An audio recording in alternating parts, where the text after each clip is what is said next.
I saw my husband Kane getting cozy with another woman on the street. I didn't confront them right then and there.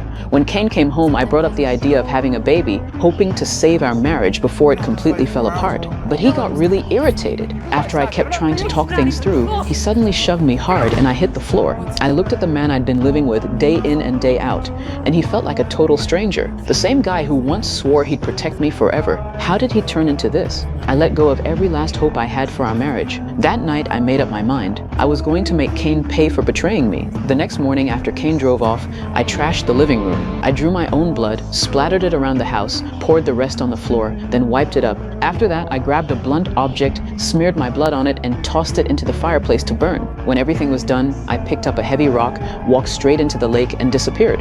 When Kane got home from work, all he saw was a wrecked house and no sign of me. He figured we'd been robbed.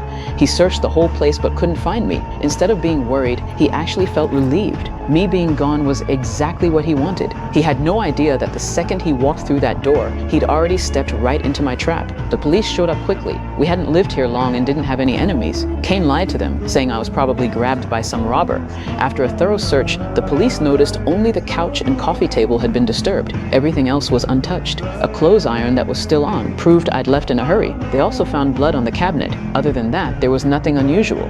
The police took Kane in for questioning and collected his fingerprints and DNA. When they asked him about me, his answers were all over the place.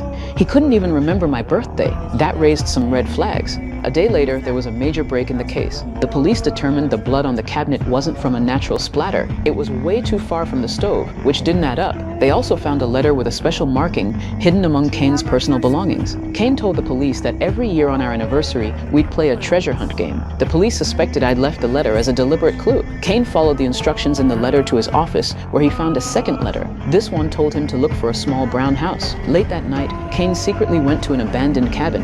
The moment he pushed the door open, an alarm went off. The security company called to verify, and he lied, saying he just entered the wrong code. He found a third letter inside, but before he could read it, a female detective walked in. He quickly shoved the letter into his pocket and hid it from her. He explained that the cabin belonged to his father, and ever since his dad moved into a nursing home, he'd been coming by to check on it every week.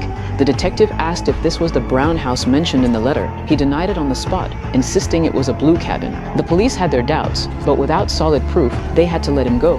After he left, Kane pulled out the third letter he'd hidden. In it, I wrote that I was going to teach him a lesson he'd never forget for the rest of his life.